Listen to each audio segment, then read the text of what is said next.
The Wuhan lab leak theory, you know, the one that the mainstream media largely ignored or marginalized for over a year, just got an unexpected booster on late night TV. Jon Stewart, the left's favorite comedian, was on CBS with his old pal Stephen Colbert when he embraced, with a few laughs, the theory that had been previously verboten.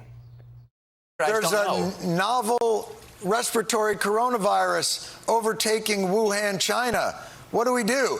Oh, you know who we could ask? The Wuhan novel respiratory coronavirus lab. The disease is the same name as the lab. And how long have you worked for Senator Ron Johnson? Let me tell you something. About Ron Johnson. This is not a conspiracy. Here's the thing about science. You could be right. Guy, why has it gone viral that Jon Stewart, who's not just a funny man but a social critic, you know, pretty much endorsed the Wuhan lab theory in late night television? Because so many of the guardians of the consensus refused to even entertain that possibility for months, and in fact ridiculed, mocked, punished, and censored people who just articulated an intuitive, completely plausible theory that has been viable all along.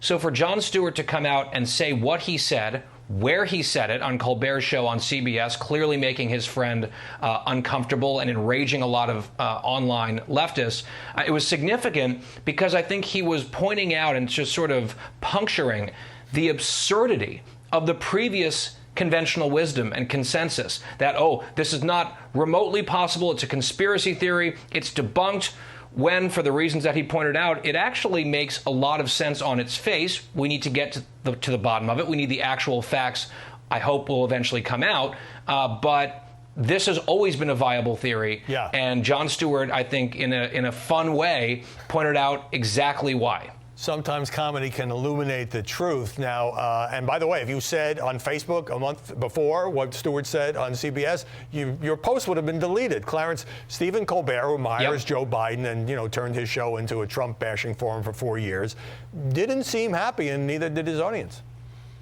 Well, Howard, I may disappoint you by not disagreeing with Guy all that Be much. my guest.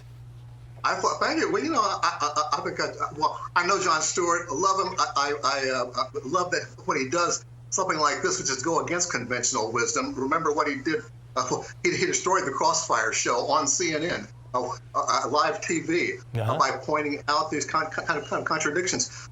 He's not the first person or first comedian to point out the Wuhan lab theory. There may be something to it. Bill Maher had a government health expert on his show. I happened to mention it, and you could hear audible gasps in the audience. Why? Because of this bit of unconventional wisdom that Wuhan, there may be some plausibility to it.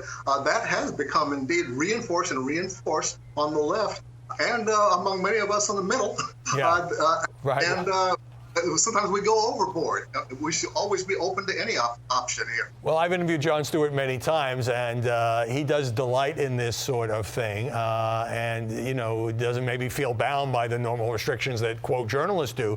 Plenty of conservative pundits, Guy, who've always ripped Jon Stewart for being a left-leaning comedian who spent a lot of time savaging Republicans, but kind of like Barack Obama, are now treating him with strange new respect. National Review called this a turning point for comedy and for America. Oh, yeah, because he said something that I think was clarifying, that bucked his own side. So that's interesting. It sort of adds an element to the story that will get your attention.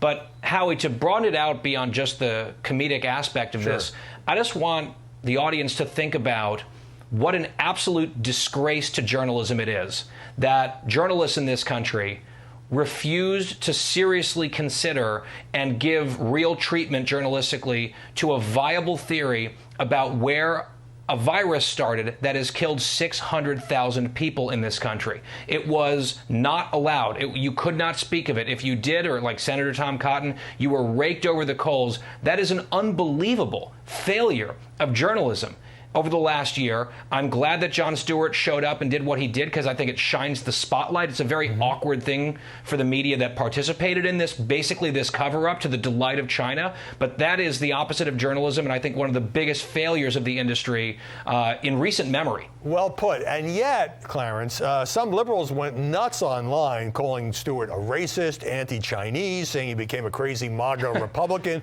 all because he broke with the media's disdain for this theory, which, by the way, President Biden has ordered a review of this by intelligence agency. Final thoughts. Well, yeah, the racist charge comes up from a conflation of some different issues. The rage on the left, justifiably, is over President Trump's flagrant use of China virus and the Kung flu that nationalized, if you will, politicized, weaponized the whole Wuhan research controversy. And that naturally caused a reflexive reaction on the left that went overboard as well.